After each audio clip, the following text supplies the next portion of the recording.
Anda masih bersama kami di Presisi Utama.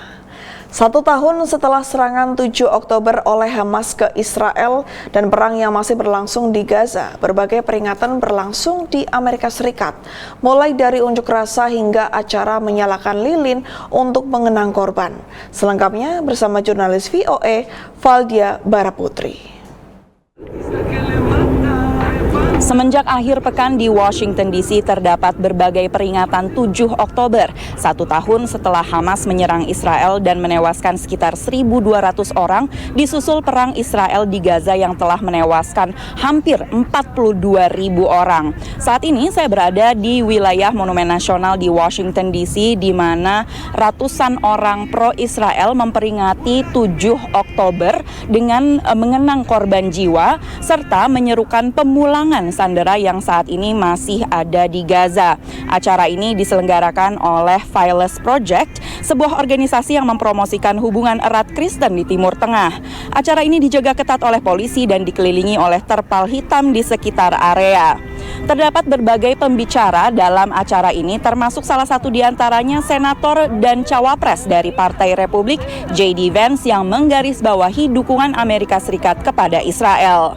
We can't ever let our fellow citizens forget that October the 7th was not just an attack on Israel, and it was not just an attack on Jews, it was an attack on Americans and every single American.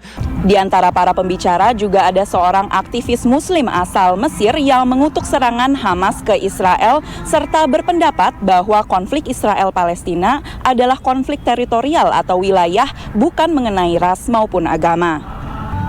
Setelah acara ini, orang-orang pro-Israel melanjutkan peringatan dengan berjalan kaki ke depan Gedung Putih.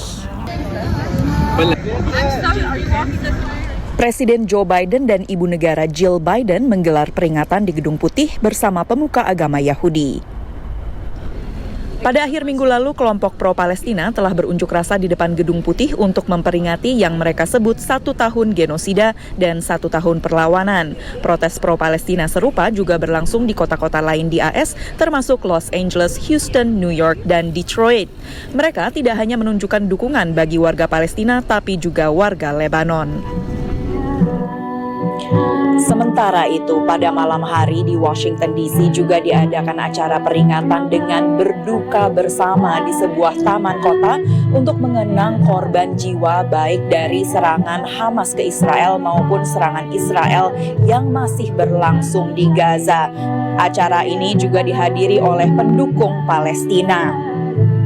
Not a ceasefire that the U.S. government is pretending to have, a real ceasefire, and stop the killing and try to work to ending the occupation and having a just and lasting peace. I know that's maybe a silly message, but that's really what I believe.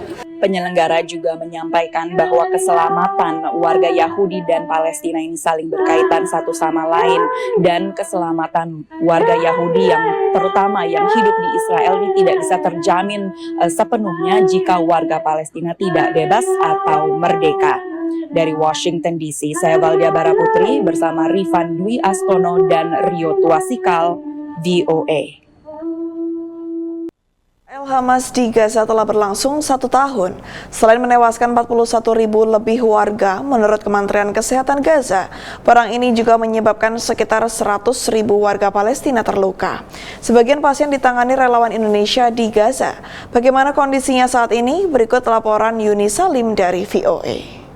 Fikri Rofiul Haq tak bisa membendung rasa haru ketika bisa kembali menginjakkan kaki ke Rumah Sakit Indonesia di Beit Lahia, Gaza Utara setelah lama mengungsi akibat perang Israel-Hamas. Senangnya juga ada rasa bahagia juga bisa balik ke Rumah Sakit Indonesia. Kita sudah hampir kurang lebih 4 tahun tinggal di Wisma ini. Akhir November 2023, Israel mengepung lalu menduduki Rumah Sakit Indonesia atas tuduhan dimanfaatkan untuk aktivitas Hamas. Ketiga relawan mengungsi ke Gaza Selatan. Desember, Farid Sansabil Al-Ayubi kembali ke tanah air, sementara Fikri dan rekannya Reza Ardila Kurniawan bertahan.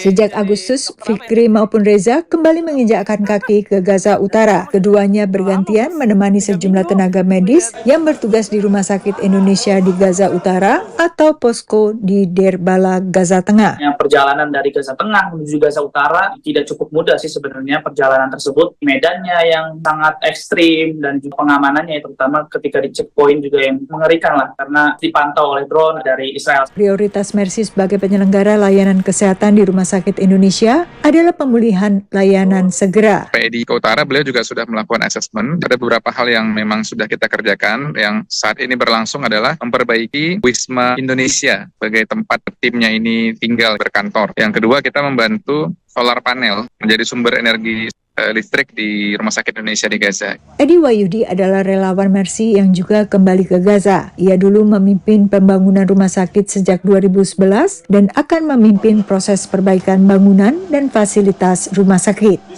Meski telah bisa kembali mengobati pasien, para dokter dari berbagai spesialisasi dan juga relawan rumah sakit dari Mercy Indonesia mengalami berbagai keterbatasan pasokan obat maupun peralatan di Gaza.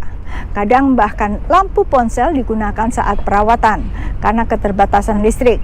Luka yang ditanganinya pun bervariasi, mulai dari luka ringan, luka bakar, hingga luka yang mengharuskan amputasi. Salah satu relawan dokter spesialis bedah plastik rekonstruktif dari Jakarta menceritakan pengalamannya kepada VOA. Bedah plastik samalah semua dokter bedah gitu, semua punya standar bekerja, artinya standar hasil yang ingin kita capai.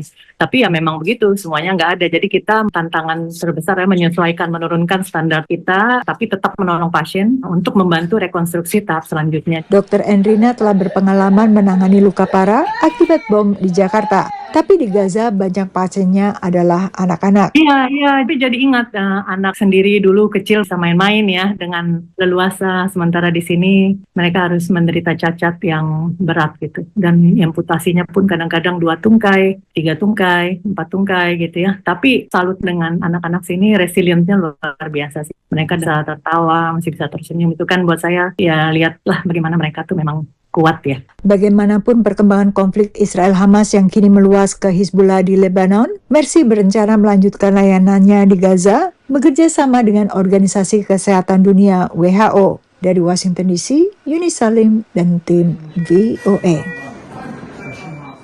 Tetaplah bersama kami, Presisi Utama akan segera kembali.